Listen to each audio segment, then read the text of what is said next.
En esta ocasión vamos a hablar un poco de algo que, como lo dice el título, es algo, la Shoah sefaradí, una historia poco conocida. ¿Cómo están? Entonces, siempre hablamos, o siempre cuando escuchamos la Shoah, pero siempre Ashkenazí, el Holocausto, todo lo que pasó, Polonia, Alemania y todos los países europeos. Pero hay gente que, seguramente muchos de nosotros sí lo sabemos, pero hay mucha gente que ni se imagina o no supo o no sabe que también hubo Shoah, Holocausto con los sefaradim. Y es lo que vamos a hablar ahora. Cuando hablamos siempre de la Shoah nos referimos a las tragedias, a la masacre que se hizo con nuestros hermanos Ashkenazim. Pero también tenemos que saber que sufrieron, que hubo un sufrimiento también de parte de los sefaradim. Quizás no tanto en Siria, pero en otros países sefaradim sí lo hubo, y es lo que vamos a hablar. Hubo una ciudad muy importante en su momento, se llamaba Salónica. Esa ciudad que hoy pertenece a Grecia, pero en su momento pertenecía a Turquía y a lo que era el Imperio Otomano. Era una ciudad que la mayoría de su población era judía. O sea, la mayoría de la población de esa ciudad era judía. Y justamente para entender esto, que no vuelva a ocurrir, la ciudad de Salónica, como dijimos que pertenece a Grecia hoy en día, era una ciudad conocida como la Jerusalén de los Balcanes. Así se la conocía por la población judía que había. La comunidad de Salónica fue una de las comunidades más importantes del mundo. O sea que Halab o Damasco ya no competían con Salónica. Imagínense, y estamos hablando en los buenos tiempos, por la cantidad de grandes sabios, Talmidei Jajamim, y la gente, vamos a hablar un poco de esa ciudad de Salónica. Para que tengamos una idea, acá está el mapa de dónde queda Salónica, ahí la pueden ver, la parte de abajo. Sí, ahí la podemos ver. Acá está Salónica, acá está Albania, Macedonia, Bulgaria, todo esto es Grecia, acá está Atenas, acá está Turquía. Entonces, en ese momento pertenecía a lo que es a Turquía, al Imperio Otomano. Hoy Salónica pertenece a Grecia. En su apogeo, la ciudad, estamos hablando alrededor del año 1550, era la única ciudad en el mundo con mayoría judía. No existía en todo el mundo, ni siquiera en Eretz Israel, porque no había Eretz Israel, ¿no? Entonces era en ese momento la única ciudad en el mundo que tenía mayoría judía. Su población contaba especialmente, o la gran mayoría, con miles de refugiados que habían sido expulsados de España y Portugal. Por eso se hablaba prácticamente en toda la ciudad, se hablaba ladino, como español. ¿Por qué? Porque casi toda la población, casi todos los judíos eran descendientes de los que habían sido expulsados primero de España y luego de Portugal. Por eso se hablaba tanto ladino ahí. Entre los jajamim grandes que habían, porque podemos mencionar muchísimos jajamim, estaba Rabbi Shemuel de Medina, Rabbi Moshe Almonsnino, Rabbi Jacob ibn Habib el Ain Jacob. Vamos a ver también otros jajamim muy grandes. Y una ciudad tenía mucho crecimiento. En 1900, ahora vamos a pasar al tema que nos atañe. En 1900 había aproximadamente 80.000 judíos en Salónica. ¿Sí? Y estamos hablando que quizás Salónica, no sé si llega a lo que era el distrito, a lo que es de grande como el Distrito Federal. O sea, no era tampoco una ciudad inmensa. ¿Sí? Y había 80.000 judíos en ese momento, de una población total de 173.000. O sea, la población total eran 173.000 habitantes. 80.000 de ellos eran judíos. Para tener una idea de la dimensión de lo que era la comunidad de Salónica, en ese mismo año, por ejemplo, si queremos equiparar más o menos y tener un porcentaje para entender más o menos de qué se trataba, en ese momento, de 80.000 judíos que había en Salónica, en Halab en el mismo momento había 10.000. Nada más para entender de qué proporción estamos hablando. En Halab había 10.000, estamos hablando más o menos por el año 1900, de 10.000 que había en Halab, en Salónica había 80.000. Nada más entendamos un poquito lo que es la proporción. Los judíos de Salónica, aparte, se destacaban en todas las profesiones, porque también eran profesionistas. Había muchos también jajamín, pero también eran profesionistas. Estamos hablando para los años 1900, no antes.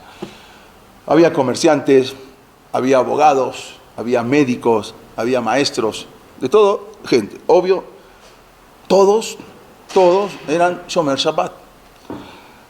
Había los estibadores o los cargadores, que son los que trabajaban en el puerto de Salónica, que era un puerto muy famoso porque ahí entraba mucha mercancía que venía de Oriente y de muchos lugares. Y el puerto de Salónica era uno de los puertos más famosos del mundo, o sea, con más actividad. Durante el Shabbat, el puerto de Salónica permanecía cerrado. ¿Por qué? Porque todos los cargadores y los changadores y los estibadores que trabajaban y descargaban y cargaban la mercancía en los barcos eran judíos que no trabajaban en Shabbat.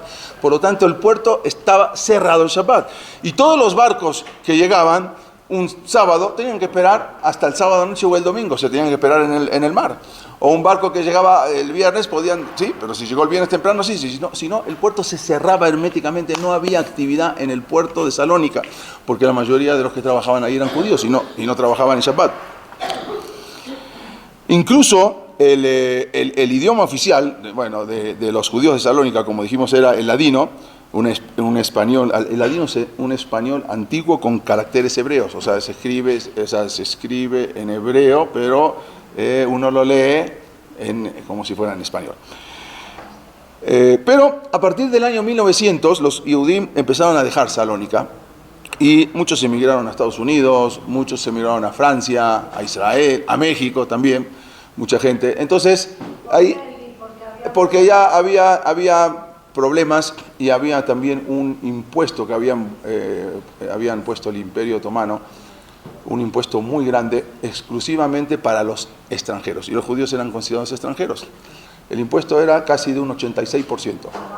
O sea, imagínense, y solamente era para los no considerados, eran para las poblaciones mínimas, digamos, para la población, o sea, aunque eran máximos, pero me refiero, los judíos eran considerados una parte chica dentro del Imperio Otomano, por lo tanto, entonces se había un impuesto terrible. Entonces muchos ya no aguantaban, no había manera de trabajar. Hicieron un censo, en 1917 salió que el 55% de la población era judía. Un censo que había hecho el gobierno en 1917. En ninguna parte del mundo existía de que el 55% de una población sea judía. Aún así, la población de lo que era la pre-Segunda Guerra Mundial de Salónica contaba, después de todo eso, ahora ya no estamos casi a la Segunda Guerra Mundial, aunque había 80.000, se fueron yendo, pero habían 56.000. Antes de la Segunda Guerra Mundial quedaban 56.000 judíos, que era una cantidad muy grande también, inclusive más que todos los Yehudim que habemos en México. O sea que en ese momento eran casi la mitad de la población. Salónica es una ciudad con mucha historia. La historia de Salónica, estamos hablando de una historia de 2000 años de historia judía. Pasó por los macedonios, después pasó por los bizantinos, los griegos, los turcos otomanos, o sea, fue pasando por varios mandatos, varios dominaciones diferentes, y durante esos 2000 años siempre hubo una presencia judía continua en Salónica. Estamos hablando desde la época del Bet HaMikdash, y continuamente vivieron ahí los judíos. Desde los tiempos de los Hashmonaim se conserva una carta que habían enviado los Hashmonaim a Salónica. Se conserva hasta hoy en día una carta, tengo la foto de la carta, no sé si la tengo acá, pero bueno. Los Hashmonaim, la época de los Hashmonaim, estamos hablando de los griegos, estamos hablando que apenas era después del cuando se inauguró el segundo Bet HaMikdash. Hay una carta que habla de un pacto con los griegos que habían hecho los Hashmonaim, donde Jonatán a Macabí, Cohen Gadol, y la nación de los judíos escriben y enviaron una carta para renovar una amistad. O sea, como que después ya habían terminado todas esas guerras, y ya hay una carta que se conserva incluso de los Hashmonaim. Y los Hashmonaim le dicen a los griegos que habitaban ahí, que durante todos los Hagim, que dice la carta, que durante todas las fiestas judías, no hemos dejado de recordarlos y hacer ofrendas a Dios y pedir por ustedes. O sea, era lo que decían, que como que en las fiestas que se recuerda al gobierno y al presidente o al rey. Bueno, es lo que decía en esa carta. Esa ciudad de Salónica fue esa ciudad que cuando el rey de España, el rey Fernando de Aragón y Isabel de Castilla, habían expulsado a los judíos en 1492, el sultán de Turquía, que Salónica pertenecía al Imperio Otomano, había recibido con los brazos abiertos a los judíos. Les dijo, acá son todos bienvenidos. Y él había dicho así: me sorprendo cuando la gente dice que el rey de España, Fernando de Aragón, es un rey inteligente, siendo que al echar a los judíos empobrece tanto sus reinos y enriquece a los míos. Entonces, ¿cómo dicen de que ese rey es muy inteligente? Si lo que hizo es empobrecer a su país, mientras mi país, recibiendo a los judíos, se enriquece. Fue lo que había dicho el sultán de Turquía en ese momento. Era la misma ciudad donde después de la expulsión de los judíos de España, allí vivieron jajamim muy grandes, y uno de ellos se llamó Rabbi Yosef Karo, ¿sí? El Shulchan Aruch, que se fue a vivir a Salónica antes de irse a Sfat, a Israel, y allí montó su yeshiva. Puso una yeshiva. Él salió a los 4 años de Toledo, pero después estuvo en diferentes lugares, pero después llegó a Salónica y ahí, muy joven, él abrió una yeshiva muy importante, con alumnos importantísimos. ¿Y por qué se fue a vivir a Salónica? Porque él estaba escribiendo una magna obra antes de escribir el Shulchan Aruch, se llama Bet Yosef, una obra que después de ahí escribió el Shulchan Aruch. Entonces, el libro Bet Yosef le tardó 30 años en escribirlo, y por lo tanto era el único lugar prácticamente en el mundo donde había todos libros o un shas completo. En ningún lugar se encontraba. El único lugar donde había una biblioteca con tantos libros y manuscritos judíos importantes, o todo un shas de Gemara completo, era en Salónica. Por eso se fue a vivir a Salónica. Era el único lugar, era el Leikut, vamos a decir, del mundo en ese momento. Y ahí mismo, ahí el Bet Yosef, el Shulchan Aruch, Rabbi Yosef Karo, tenía en su yeshiva como alumnos, uno de sus alumnos que estudiaba en su yeshiva se llamaba Rab Moshe Alchich. Otro de sus alumnos era Rab Shelomo El Kabetz, el autor del Lejadodí. Otro de sus alumnos era Rab Moshe Cordovero. Otros de sus alumnos, o sea, eran alumnos de los más picudos, que después se trasladaron todos a Israel, pero eran alumnos impresionantes, todos eran Mekubalim, después jajamim muy grandes.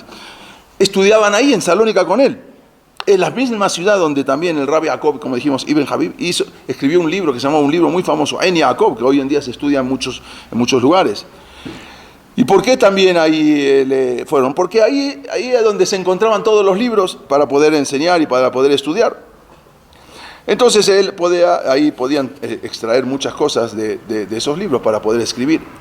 Como dijimos, también era una ciudad donde el puerto, como dijimos, se cerraba en Shabbat hasta la destrucción de la comunidad en 1943. Quiere decir, hasta 1943 se siguió cerrando el puerto en Shabbat y no había negocio o tienda que abría en Shabbat. Aún de uno que no sería tan religioso, ni extremista, ni ortodoxo, pero todo el mundo cerraba en Shabbat. Entonces, todas las embarcaciones de los gentiles de diferentes países sabían de esa ley y respetaban. Entonces, cuando programaban sus barcos para que no lleguen el sábado, y si tenían que llegar, ni modo, se esperaban hasta poder bajar el barco o descargar la mercancía hasta sábado a la noche o hasta el domingo.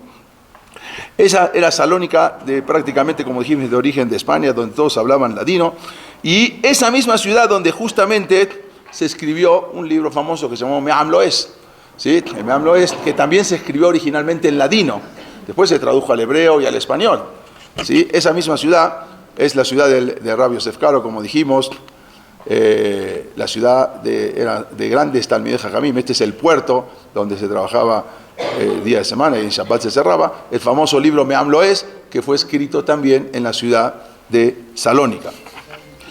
Entonces, sin embargo, esa ciudad, como dijimos, contaba ahora que ya con 56.000 almas, porque ya muchos Yehudim ya se habían ido a partir de 1900, pero todavía quedaba una gran cantidad de judíos, de los cuales fueron deportados, como vamos a ver, de los 56, 45.810 judíos fueron deportados, los demás se pudieron escapar, pero la gran mayoría fueron deportados, y de esos 45.000 solamente se salvaron 1.300. O sea que el porcentaje todavía fue aún peor que Polonia. Si lo vemos en porcentaje, no en cantidad, en porcentaje de Yehudim que murieron en la Shoah, fue peor, fue el número 1 en el mundo, más que Polonia. Primero está Salónica y después sigue Polonia y todos los demás países. El 27 de abril, ¿sí?, de 1941, Alemania e Italia, que eran eje, porque estaban Japón, Alemania e Italia, invadieron Grecia. ¿Sí? Justamente ese día invadieron Grecia y Salónica, como dijimos, todavía era, hoy en día es de Grecia, era el Imperio Otomano, pero ahí se metieron, vamos a ver qué pasó.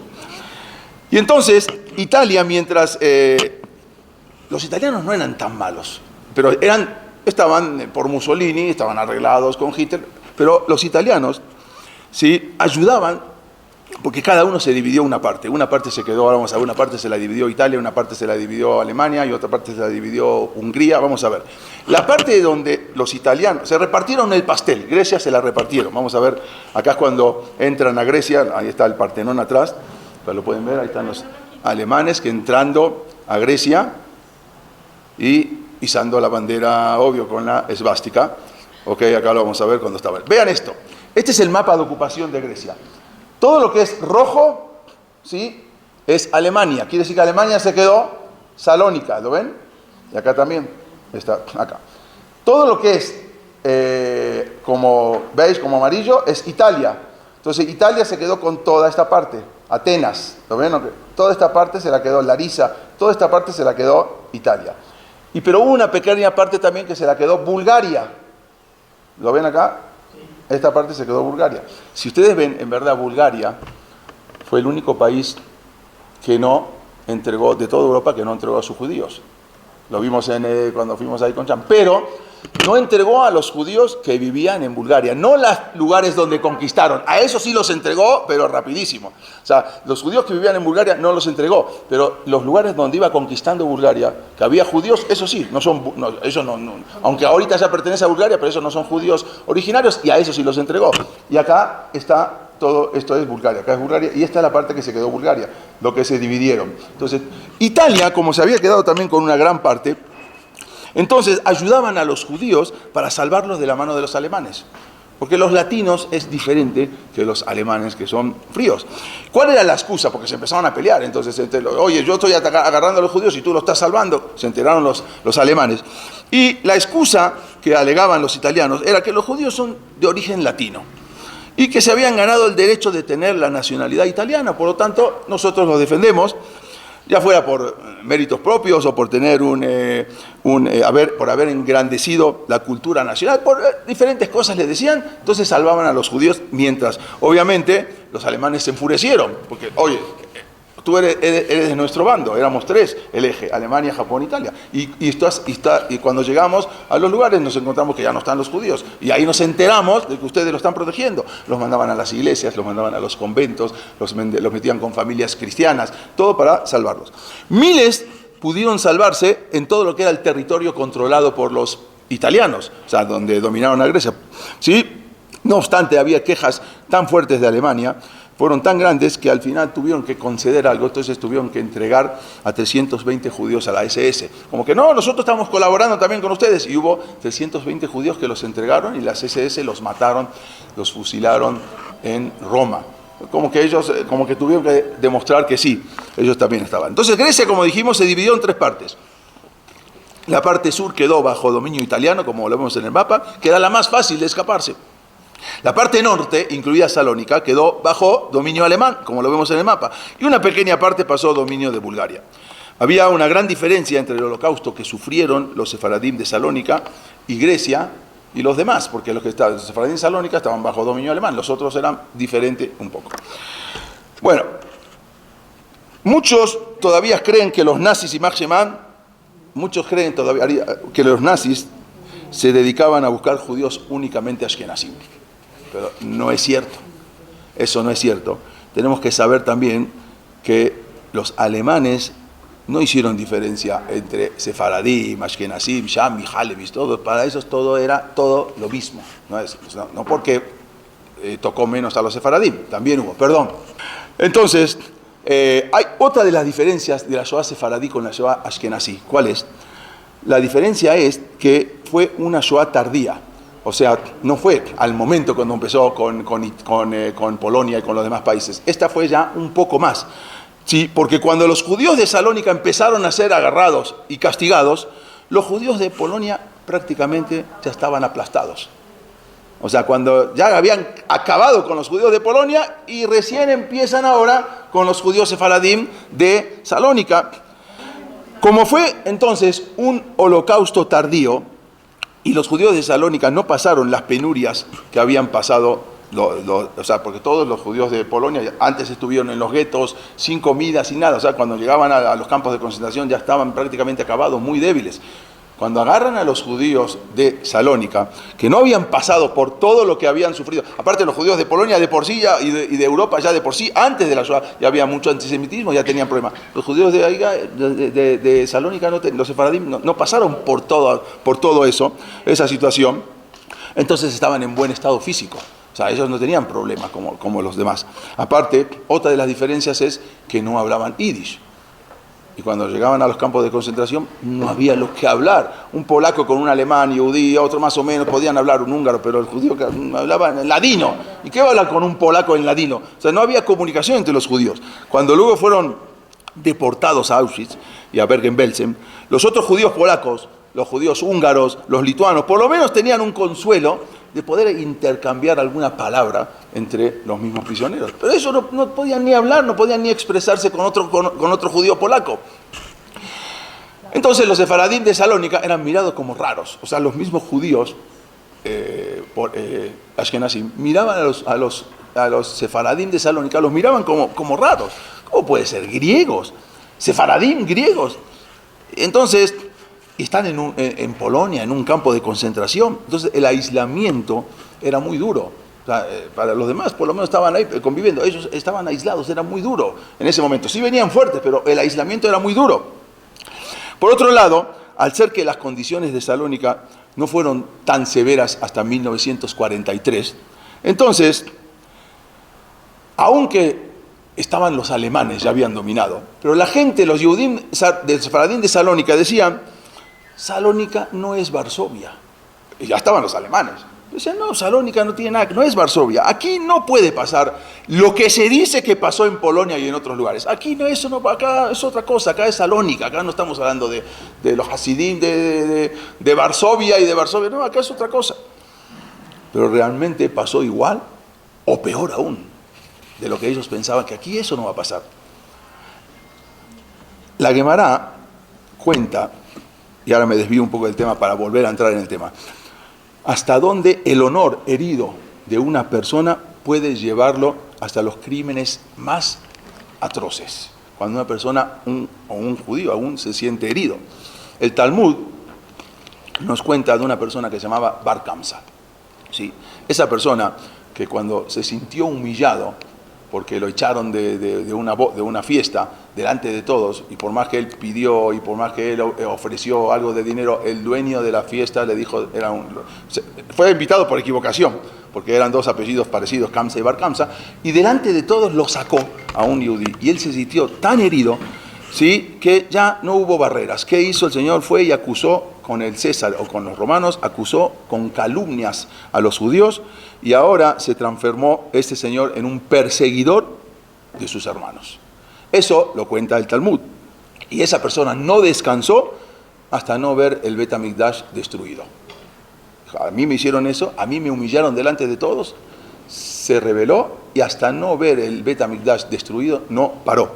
En toda la historia de la Shoah es muy común ver casos de que judíos persiguen a judíos. Vamos a ver Judenrat, vamos a hablar de lo que pasa.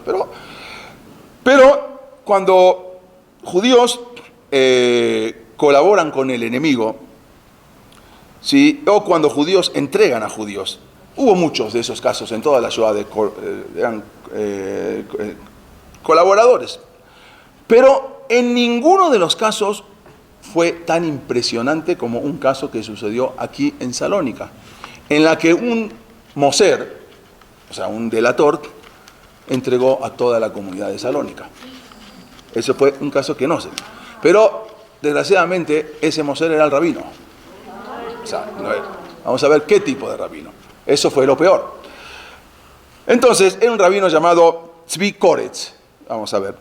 Este supuesto llamado rabino no era un rabino observante, no era un rabino religioso. Vamos a ver.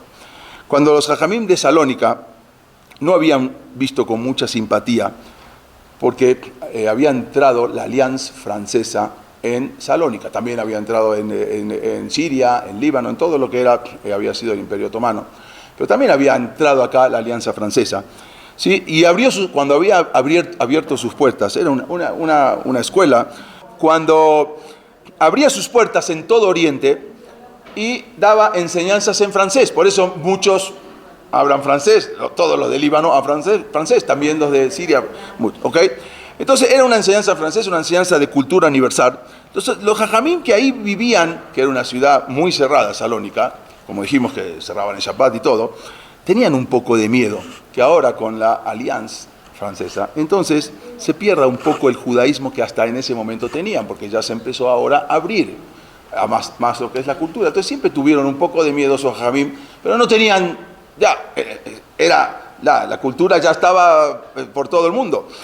Entonces, en el caso de Salónica, abrieron también, como en todo el Imperio Otomano, habían abierto lo que eran la Alianza Francesa, y hubo egresados de esa Alianza Francesa, que ya eran gente que ya no eran tan religiosos, que quisieron traer ahora otro tipo de rabino a la comunidad, no un rabino tan cerrado, con ideas tan cerradas. Ya quería traer un rabino más moderno, un rabino universitario, un rabino más moderno, como dijimos. Entonces, viajaron a Alemania, sí, estamos hablando antes de la Shoah, ahí estaban los universitarios, entonces eran gente más culta, viajaron a Alemania, sí, y trajeron para una comunidad griega y 100% sefaradí, fueron a buscar y trajeron a un rabino, que lo trajeron de las universidades, de los seminarios rabínicos reformistas de Alemania, llamado Tzvi Koretz, un rabino 100% ashkenazí para una comunidad 100% sefaradí. En verdad, este rabino nunca cayó simpático a los ojos de la comunidad, pero desgraciadamente el que tenía dinero y el que podía solventar al rabino eran los egresados de la Alianza Francesa, que ellos fueron y con su dinero trajeron al rabino y le pagaban. Entonces todos los demás se tuvieron que quedar callados. Este es el rabino Tzvi Koretz. Ahí se dan cuenta por el talet, ¿no? Como usaba el talet como bufanda. Así era la forma de usar de los... Vamos a ver. Entonces, desde que llegó en 1933, este rabino llegó a Salónica, tuvo muchas contradicciones con la comunidad, que aún era muy tradicionalista la comunidad, y ahora enfrentarse a un rabino que venía totalmente abierto. Entonces, la comunidad se sentía mucho más identificado con el rabino existente, que era Jajam Haim Habib, que era también un rabino muy bueno, que él era también el Rabba Rashi, el vice Rabba Rashi. Entonces se sentían identificados con él que con el rabino Tzvi Koretz. Entonces ahora había dos rabinos, un rabino ortodoxo y el otro que era mucho más moderno. Pero resulta que en 1941 los alemanes habían tomado Salónica. Acá vemos los alemanes entrando a Salónica. Y entonces detuvieron al rabino Tzvi Koretz. Obvio, hablaba alemán. Entonces ya era mucho más fácil hablar con él, porque era un rabino que habían traído de Alemania. De él justamente era alemán. Entonces, cuando entran los nazis, detienen al rabino Koretz y se lo llevaron a un campo de concentración en Viena. Nadie sabe qué pasó, se lo detienen y se lo llevan a Viena. Pero, al poco tiempo, después de unos meses, vuelve este rabino a Salónica. Fue en enero de 1942, acá lo vemos, al rabino Koretz, ¿sí? Como vuelve a Salónica con los alemanes, con el ejército alemán. Nadie sabe qué pasó, qué hablaron, a dónde se lo llevaron, qué pasó en ese transcurso, qué le lavaron la cabeza, qué hicieron los alemanes con él. Pero volvió. ¿Qué le dijeron los alemanes? Nadie sabe. ¿Qué hablaron con él? ¿Qué pactaron con él? Nunca se supo. Pero lo cierto fue que cuando llegó, ahora se transformó en un verdugo. Entre los sucesos más dramáticos que ocurrieron en Salónica, este es el rabino Koretz, entre los sucesos más dramáticos que imposibles de olvidar, para los sefaradim turcos sí lo saben bien, quizás nosotros no sabemos tanto, fue algo que fue conocido como el Shabbat Negro. Así se llamó en Salónica, el Shabbat Negro, que fue un 11 de julio de 1942. Entonces había una ordenanza de salir todos de las sinagogas y tenían que ir, hagan de cuenta, como al Zócalo, y no era cerca, tenían que caminar, irse hasta el centro, y para reclutar, para hacer labores forzadas para los judíos, los que tengan entre 18 y 45 años. Y entonces obligaron a casi 9.000 judíos presentarse el sábado 11 de julio en la Plaza de la Libertad, que era, hagan cuenta, el Zócalo, y acá ven estas fotos como todos los judíos se tenían que presentar. Imagínense en un 11 de julio el calor que hacía en presentarse abajo del sol. Era un calor tremendo. Los convocados tenían que estar ahí de pie durante varias horas bajo el sol. Ya, ahora los alemanes los obligaron. Un sol ardiente y aparte sufriendo de los maltratos de los alemanes. También los Yehudim, todos son fotos originales de ahí, de ese momento, que no trabajaban en Shabbat. Entonces, ahora fueron obligados a presentarse. Entonces tenían que ir caminando. Y eran varios kilómetros, como dijimos, hasta el centro caminando. Y no estaban tan cerca. Hay fotos, como vemos acá, donde se ve que incluso algunos llegaron hasta con ropa de Shabbat, porque salían del Knis y se fueron ahí. Algunos llegaron con saco, con sombrero, llegaban ahí, y donde se los obligó en ese momento a quitarse el sombrero y la kipá. El sol en ese momento era ardiente, quemante, por eso es Shabbat negro. Se les prohibió sentarse durante todo el día. Tenían que estar parados bajo el sol.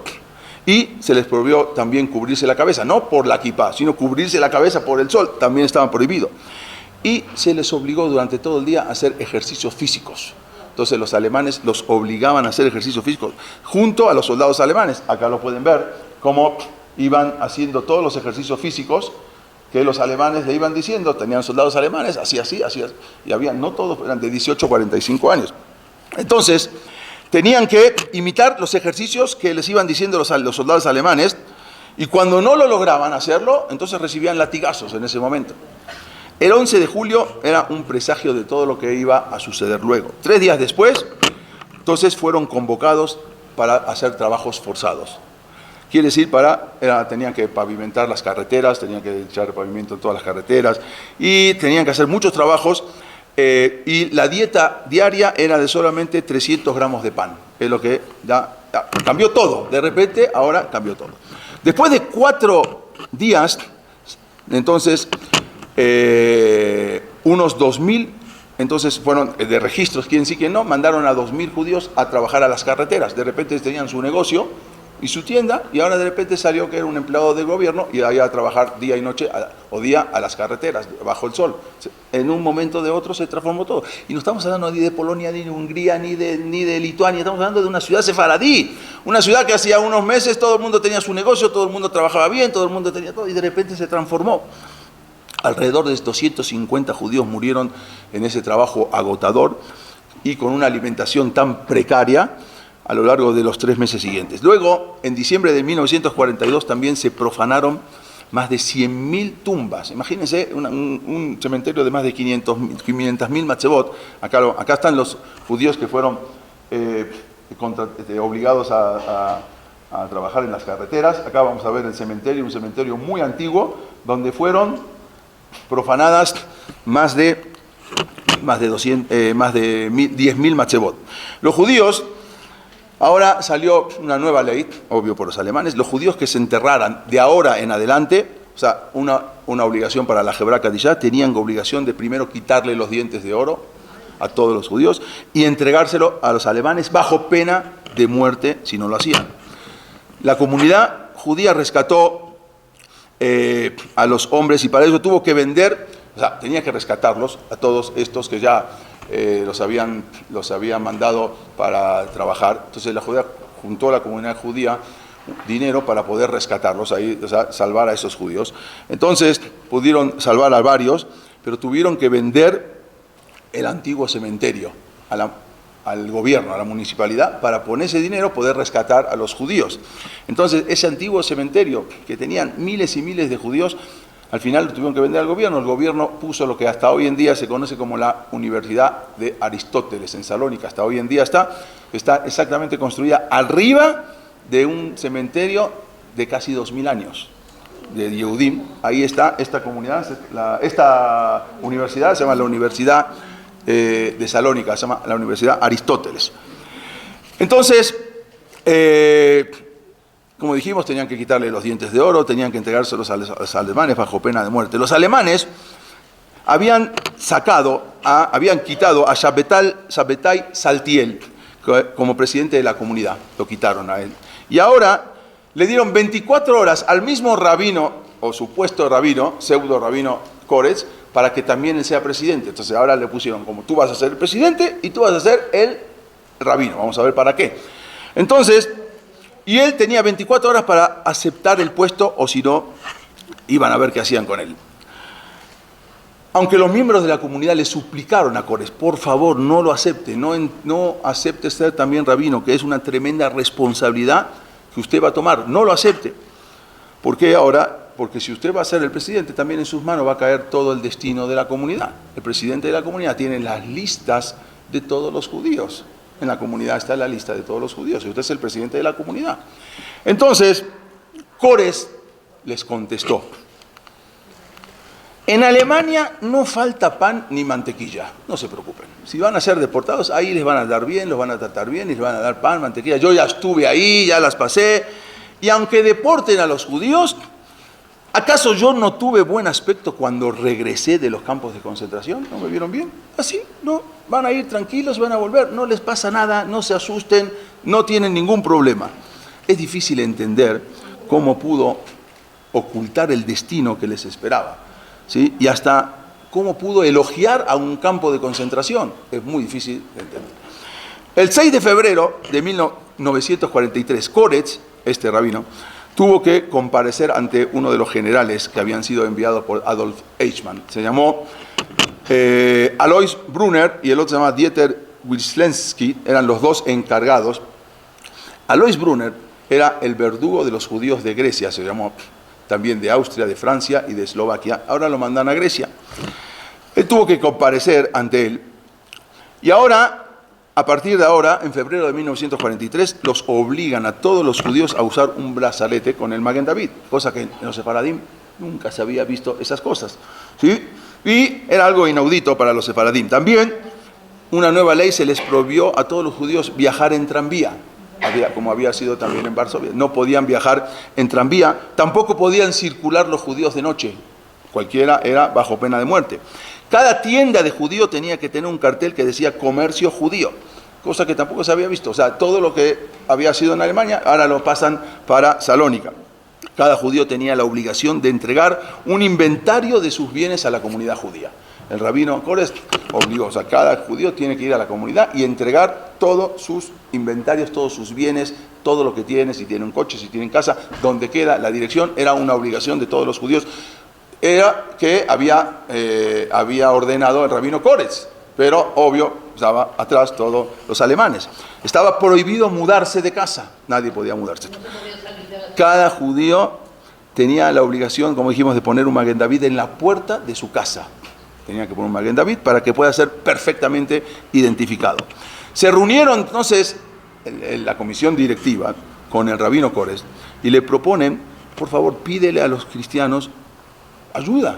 A ver, o sea, los griegos, está bien, estos son los alemanes, pero vamos a pedir ayuda como pidieron ahí a los italianos, vamos a pedir.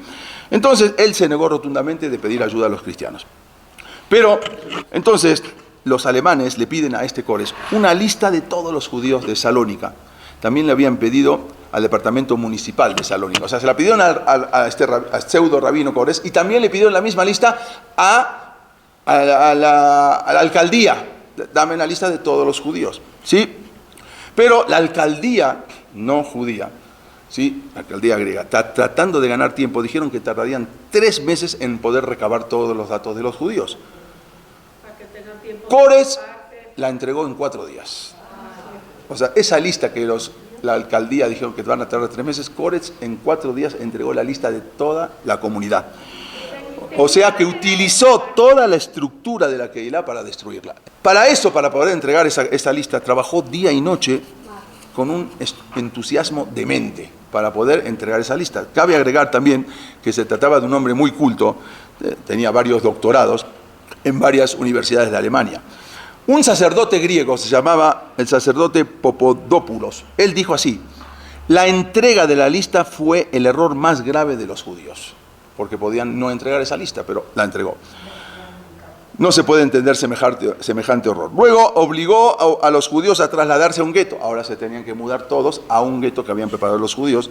Entonces, cuando le dijeron los alemanes a Kores que a más tardar el día 25 de marzo tenían que deportar a todos los judíos de Salónica. O sea, los alemanes le dijeron, el 25 de marzo no tiene que quedar nadie. Kores les dijo a los alemanes, yo voy a lograr que sea antes del 25 de marzo. Y lo logró. La deportación fue el 25 de febrero. O sea, un mes antes mandó Kores a todos los judíos a los campos de concentración. Mientras, únicamente los casados se salvaban de los trabajos forzados. O sea, había trabajos normales y había trabajos forzados. Los casados estaban exentos de trabajos forzados, por lo tanto se empezaban a casar. Muchos jóvenes se empezaban a casar. Se hicieron hasta 100 jupot en un día, en un mismo Beit Knesset.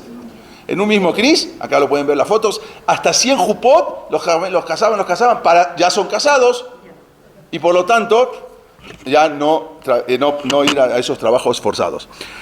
Como dijimos, el día de Shabbat ahora, el Rab anunció, ya empezaban las deportaciones. El Rab, la lista se la logró, como dijimos, en febrero, ya se le entregó toda la lista, pero ahora se preparó todo. Entonces, el 14 de marzo, un día Shabbat, 14 de marzo, el rabino anunció, el pseudo rabino, anunció a todo el Kahal, mañana es la deportación. Todo el Kahal se juntaron. Entonces, habían aparecido en carteles en toda Salónica, elimina a los comunistas judíos a Cracovia. Obvio, los carteles los habían puesto los alemanes. La gente de la sinagoga, del Knis, comenzaron a suplicarle a este pretendido rabino, por favor, no nos deporte, por favor, le pedimos, Rab, no nos deporte. Él les dijo, no hay otra alternativa, hay que emigrar. Nunca lo llamó deportación, lo llamó emigrar. Entonces, hay que emigrar. Incluso ese Shabbat, la Keilah, viendo como un propio hermano entregaba a los judíos, entonces se levantaron y quisieron pegarle, se le abalanzaron para pegarle a este rabino, era lo que más cabía. Y no hubiese salido con vida de ahí si no fuera porque la policía judía que trabajaba a su servicio lo defendió. Entonces, pero si no ya lo mataban ahí mismo. Entonces le preguntaron a la comunidad, le dijeron, y dijo Kores que aún los enfermos tienen que emigrar. Entonces la comunidad le preguntaron, bueno, pero ¿quién los va a cuidar? Ustedes no se preocupen, la gran comunidad judía de Cracovia se va a encargar de todos ellos. ¿Qué comunidad judía de Cracovia? Esa comunidad judía de Cracovia ya no existía, ¿sí? Ya ni siquiera existía. Entonces el Rab Habib llamó a todos a Selijot, era el otro Rab de la comunidad, el Rab ortodoxo, que vayan a hacer Selijot para pedir por todo eso. Cuando Kores, el otro rabino, vio a los vagones, ahí cuando llegaban, vamos a ver, infinidad de vagones que estaban llegando, aparentemente ahí viendo la barbaridad de lo que él estaba haciendo, como que recapacitó ahora, cuando ya empezó a ver los vagones que llegaban para llevar a todos los judíos. Entonces él se acercó a los alemanes y le ofreció a un doctor, se llamaba el doctor Martin, alemán, le ofreció la mitad del patrimonio de la comunidad judía para postergar la deportación. Como que ya le cayó el 20, entonces dijo, este doctor le dijo, voy a ver qué puedo hacer, pero luego le contestó que llamamos a Berlín y dicen que no se puede hacer nada, que son los mismos griegos los que exigen la deportación. Era mentira. Le dijo así, nosotros no somos, los alemanes no son los mismos griegos. Entonces, en verdad, eran los carteles que los mismos alemanes habían puesto, no eran que decían judíos a Cracovia, no eran los griegos. Pero mientras tanto, vieron caminar por la calle a Jürgen Stroop. Jürgen Stroop había sido un alto oficial de la policía y había sido el general de las SS que había destruido todo el gueto de Varsovia. Terminó de destruir el gueto de Varsovia y ahora lo mandan a Salónica. Justamente lo vieron caminando por ahí. Era un especialista en destrucción de ciudades y de comunidades. Aquí él fue el que envió a Hitler, un álbum de fotos que hasta hoy en día se conserva, y le escribió, cuando era lo de Varsovia, el barrio judío de Varsovia ya no existe. este mismo Jürgen Stroop, él fue el que mandó todo eso. El 23 de marzo se realizó por parte de los alemanes y los griegos una gran redada también antijudía en Atenas. Atenas pertenecía a los italianos, como dijimos, y ahí pudieron agarrar a varios judíos y los metieron dentro de una sinagoga. Ese día, como dijimos, llegaron 300 vagones a Salónica para llevarse a los judíos. De ahí fueron enviados, como vemos acá, los vamos a ver, fotos originales de los judíos de Salónica, fueron enviados al campo de tránsito primero griego, en Haidari se llamaba, y de allí, a lo largo de todo abril, se los deportó a Auschwitz para morir ahí. Esto vemos algunas de las imágenes de ahí de los judíos. No se les llamó deportación, sino como orden de emigración. La carta que envió la comunidad para que se preparen para la migración decía lo siguiente: a todos los correligionarios, prepárense para partir. Deben llevar consigo las cosas más indispensables para el viaje: cobertores, frazadas, vestimenta. Cosas de lujo son superfluas. Los dracmas, que era el dinero, nadie los puede llevar consigo, los deben de llevar al centro comunitario y ahí los van a cambiar por monedas polacas, zlotys. Todo falso, o sea, llevaban todo el dinero y a la comunidad y ahí se los cambiaban por zlotys para que los utilicen en Polonia. Pero el dinero era todo, por supuesto que era todo falso. Todas las joyas, oro, objetos de valor y llaves de sus casas deben ser depositadas en la comunidad. Se recomienda ayudar a subir a los trenes a las mujeres y a los niños. Firma el presidente de la comunidad judía del Gran Rabinato de Salónica, rabino doctor Zvi Kores, 6 de abril de 1943. Cuando fueron deportados a Varsovia, de Auschwitz, ¿sí? de Varsovia a Auschwitz, el viaje, cuando todos los que iban deportados, los judíos alemanes, los viajes en tren eran de 1 o 2 días, llegaban de los lugares acá. Aquí el viaje era un viaje de 11 días, en tren y en barco, no era fácil, o sea, de lugares que tenían que cruzar, no era un viaje de 1 o 2 días, era hacinados adentro del tren 11 días. Metían 50 familias por vagón y una cubeta en el centro para las necesidades. 11 días eran mucha gente, ya llegaba muerta. Acá vemos algunas de las deportaciones de los mismos judíos de Salónica.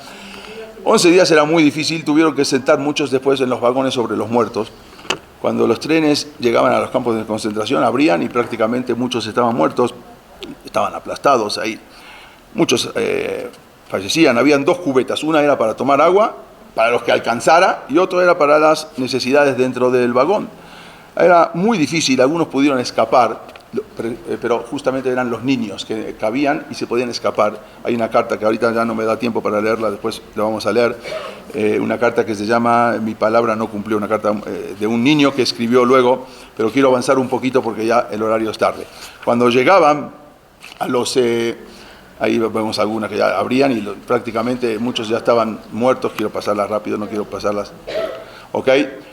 Entonces, también hubo Heinrich Himmler, también, no solamente en Salónica, también en muchos lugares, por ejemplo, también en Rodas, que llegaron también ahí y se llevaron prácticamente a toda la comunidad. ¿Sí? Uno se va a la isla de Rodas. Bueno, hay uno de los que es el encargado del CNIS hoy en día, se llama Sami Modiano. Yo estuve con él, era uno de los pocos que pudieron regresar de los campos de concentración. Prácticamente murieron todos los que se llevaron. Bueno, cuando entonces inició 1944, Himmler ordenó que Grecia fuera vaciada de judíos también. Y también en una isla, se llama la isla de Kos, la isla de Rodas. Prácticamente en Rodas 1.750 judíos fueron deportados, solamente 151 sobrevivieron. O sea, de todos los judíos que había ahí, en la isla de Rodas. Entonces, ahí se embarcaron todos, muchos judíos también de Albania, de las islas, del Egeo, de muchos lugares de ahí, fueron llevados de Roma también, de Italia, también se fueron llevados 1.000 judíos fueron los que murieron de los que sabían. Pero en Roma los italianos los salvaron y 40.000 judíos pudieron salvarse. O sea, los escondían de los 50.000 judíos de Roma, pudieron esconder a 40.000. 10.000 fueron llevados a los campos de concentración, porque ahí estaban, aunque estaban aliados con los alemanes, pero al final eran los mismos italianos los que estaban ahí.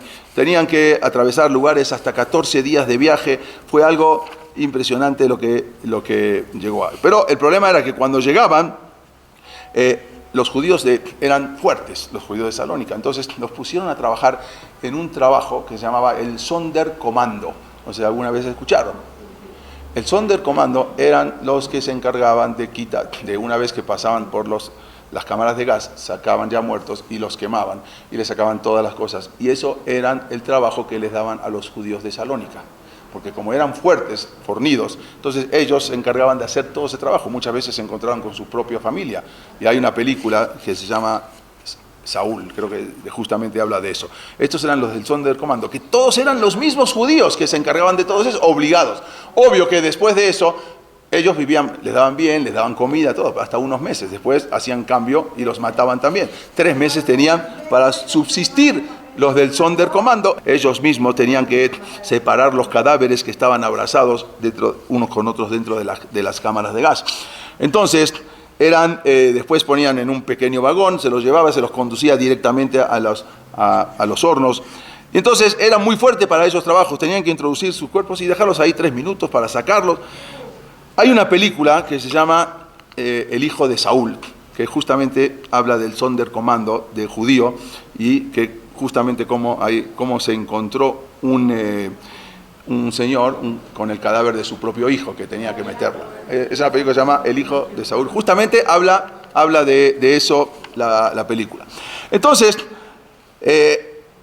los Sonderkommando estaban aislados para que ellos no cuenten lo que sabían. Entonces, ellos los aislaban. Sus trabajos solamente, ellos tenían una vida solamente de 3 meses, porque a los 3 meses hacían un recambio. Sin que ellos supieran, ya los mataban, o los metían en los campos en las cámaras de gas, le decían que metan, y al final los encerraban y los mataban, o sea, no se esperaban. Algo tremendo. Una vez me contó el Rabdines que cuando su mamá tenía 9 años, la mandaron a limpiar los baños. Le dijeron que solamente era un trabajo donde máximo podía vivir 3 meses. Tenía 9 años ella. Entonces ella dijo, ¿cómo? ¿Me van a matar? Le preguntó. Le contestaron, 3 meses aquí es muchísimo tiempo de vida. ¿Ves esa chimenea? Todos ustedes salen por ahí. Así le contaron a la mamá, me contó. Bueno, la gente del Sonderkommando tenía mucha comida, porque toda la comida que traían en los trenes se las daban ¿a quién? A las del Sonderkommando, y ellos para que vivían solamente 3 meses, como dijimos, después los mandaban. Pero ellos, lo más importante para ellos era emborracharse, se emborrachaban. ¿Por qué? Porque el trabajo que tenían que hacer era muy difícil. Entonces ellos mismos se emborrachaban, o se echaban agua ardiente, o lo que sea, al té.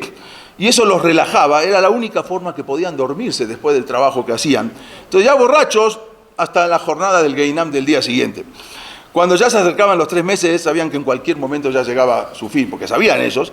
Entonces ya habían vivido demasiado, a veces los tomaban por sorpresa, a veces los mataban, los fusilaban. Todo esto eran lo que ellos habían pasado, era justamente. Pero lo increíble es que también se deleitaban con ellos, porque los alemanes, para tener una distracción, los hacían jugar fútbol, porque jugaban bien fútbol. Entonces ellos hacían partidos de fútbol entre ellos y con los alemanes.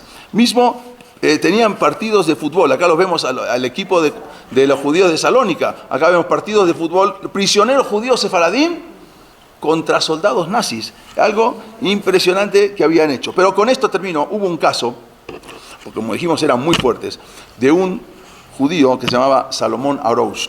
Él había nacido en 1923 y desde niño le gustó boxear y se hizo un boxeador. Su papá era estibador del puerto, eran muy fuertes. Bueno, tuvo una ayuda profesional, al final llegó a convertirse en el campeón de peso medio a los 17 años en Salónica. En 1939 ya contaba con un récord de 24 triunfos por nocaut. O sea, era lo vemos acá, Salomón Aroush, el boxeador de Auschwitz. Él combatió, ya incluso ganó un título de peso pesado. Ese mismo año lo apodaron así, el bailarín del ballet, porque la forma que se movía en el ring para combatir. Sin embargo, su carrera deportiva quedó truncada, porque y su vida en peligro porque ahí llegaron los alemanes, fue cuando llegaron los alemanes a Salónica. Y entonces ahí los empezaron a deportar. Y a uno de los deportados también fue él. Él tenía 20 años cuando un 15 de marzo de 1943 él y toda su familia los trasladaron a Auschwitz. Entonces los encargados de vigilar los campos querían a la noche divertirse y montar espectáculos. Entonces una vez llegaron y preguntaron a todo el grupo que estaban ahí si alguien sabía pelear. Querían hacer peleas de boxeo en la noche para divertirse. Él estaba muy debilitado, estaba a punto de quedarse callado, porque aparte de la escasez de comida y todo, pero cuando supo que el premio era un plato de sopa y un pedazo de pan, entonces dio un paso al frente y dijo: yo soy peleador, yo soy boxeador. Entonces lo metieron a boxear y era la diversión de los alemanes, entre tantas. Y sin ninguna regla, sin árbitros, la pelea era cuando el otro dejase en knockout al segundo, a su oponente, o cuando los alemanes daban por terminado y ahí se disputaba la pelea. A veces, y él, como era muy fuerte, en el primer round ya noqueaba a todos los demás, pero eran sus propios hermanos judíos que los noqueaba, porque no hacían pelear con los alemanes, obvio. Pero entonces, él tenía muchas buenas técnicas, entonces él empezaron a hacer 2 veces por semana las peleas también con otros prisioneros, y al final nunca perdió una sola pelea, lo recompensaron, lo mandaron a la cocina, y él aprovechaba en la cocina a agarrar comida para repartirle un poco más a sus hermanos.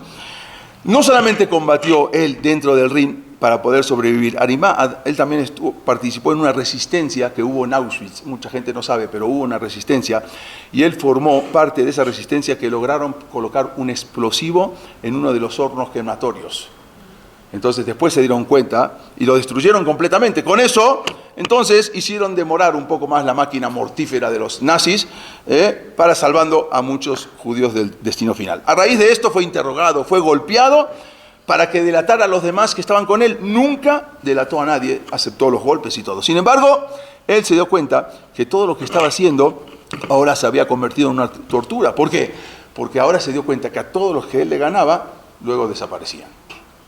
Quedaban tirados por nocaut, ya no servían, directamente a las cámaras de gas. Quiere decir que él, a los que le pegaba y a los que tiraba por nocaut, a los otros ya los mataba. Entonces se dio cuenta, y él sabía que él estaba peleando por su vida, pero se dio cuenta que con sus victorias condenaba a los demás hermanos a la muerte. Entonces él dijo, se negó, ya no voy a hacer más, los castigaron, lo mandaron, dijo, yo no peleo más, lo trasladaron a otro campo, Bergen-Belsen, donde ahí lo pusieron en trabajos forzados, y ahí después conoció a una mujer llamada Marta Igiel, que después más adelante se casó. Y al final pudo salvarse. Y este Salomón Abraham se salvó y no murió en las condiciones que estaba. Cuando él fue liberado, fue a buscar a toda su familia. Por el resto de los campos no encontró absolutamente nadie. Emigró a Israel, justamente en el mandato británico. Esta es una escena también que los hacían pelear, no podían salirse de la raya. Hicieron una película también en su nombre. ¿Sí? La película como peleaba él. Acá lo vemos después que él fue al campo de concentración ya de mucho más grande, y le hicieron para explicar todo cómo pasó para hacer la película. ¿Sí? La película se llama El triunfo del espíritu. ¿Sí? Triunfo del espíritu. Le hicieron una película que es toda la vida de este señor, cómo tenía que pelear adentro. Él más adelante regresó al campo de concentración para asesorar a los guionistas de la película El triunfo del espíritu, basada toda la vida y la supervivencia de él. O sea, él había padecido todo tipo de vejámenes, todo tipo de desprecios, pero él, aún perdiendo a toda su familia,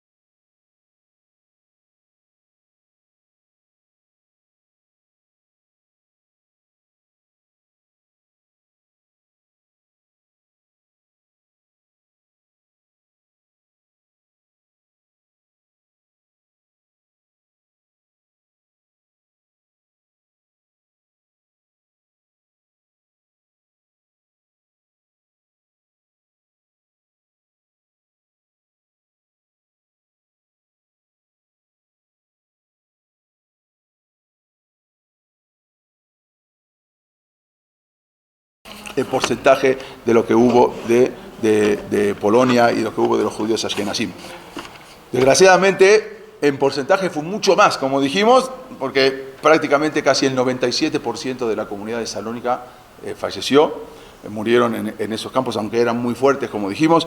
Pero a veces uno piensa, no sabemos, no, sí, por los ashkenazim, no, también fue de los sefaradim. Sí, no solo los sefaradim, de otros lugares nos salvamos, es Minas Shamayim, pero también, pero como dijo acá el Rabbi Israel Espira, dice, durante la guerra nuestra gente fue odiada indiscriminadamente, simplemente por el hecho de ser judíos. Después de la guerra debemos responder amando indiscriminadamente a todos los judíos simplemente por ser Yehudim. Y es lo que nos está faltando hoy en día, más en Israel, con todos los problemas que hay. Justo es hoy Yom HaZikaron, ¿no? Y mañana Yom HaShmot. Así que bueno, esperemos que no se escuchen más estas cosas y siempre es estudiar un poco de historia para no solamente aprender de la historia, para que esto no se vuelva a repetir. Gracias. ¿Cómo? ¿Puedes poner en el WhatsApp la carta del niño? Sí, si quieren, sí, se la pongo en WhatsApp. Sí. Está, sí, porque es el niño que le escribe el niño que se tiró, que se echó por el... sí, y le escribe esa carta a su papá. Le escribe esa carta porque el papá lo engañó, aparentemente, porque le dijo, échate, yo voy atrás tuyo. Obvio que el papá no podía ir atrás de él porque el papá nunca cabía por ahí. Pero el niño al final escribió esa carta y le dijo, no, me engañaste porque nunca me dejaste. Mira, se la leo rapidísimo si quieren. Nada más, dice, la carta se llama Et devaró lo kiem. Su palabra no cumplió. Dice, lo escribió mucho después, cuando era grande. De niño, pero ya cuando ya estaba en Israel. ¿Cómo puede ser que mi padre querido, el Saddik, que solo decía decir la verdad, siempre me enseñó, que con mentiras su boca jamás profanó? ¿Cómo puede ser que a mí me engañó? El niño viajaba con el padre en esos vagones, ya sabían a dónde iban a ser llevados todo el tiempo. Decía, mi padre me está pidiendo y rogando, salta, hijo mío, por favor, salta por la ventana del vagón. Así le pedía. Quizás puedas vivir, a lo mejor Hashem te salva. Rápido, hijo mío, justo ahora el tren disminuyó su velocidad. Ha llegado el momento que saltes. Date prisa, ajareja aní. Yo voy detrás de ti. Salta, hijo mío, que yo te voy a seguir. Vamos, salta rápido, detrás de ti salto yo. Mi papá me mintió. Abí et devaró lo kiem. Mi papá, su palabra no cumplió. Me pareció un sueño y salté, mi corazón congelado de miedo, y le dije, yo ya salté, papá, ya, también salta tú. Pero papá no saltó. Mi papá, su palabra no cumplió y en el tren se quedó. ¿Cómo pudo ser que mi papá, el Saddik, me engañó? Que solo a decir la verdad siempre me enseñó, que con mentir su boca jamás profanó. ¿Cómo puede ser que a mí me engañó? Tu papá no te engañó. Detrás tuyo saltó y con él 1 millón de niños. Y los niños de todas las Dorot, de las generaciones, tu papá no te engañó, detrás tuyo saltó. Obvio, saltó a la papá, no saltó. Eso fue una carta. Hay otra carta después que también, si quieren, se las voy a mandar, de uno que escribió ahí 14 días en el tren.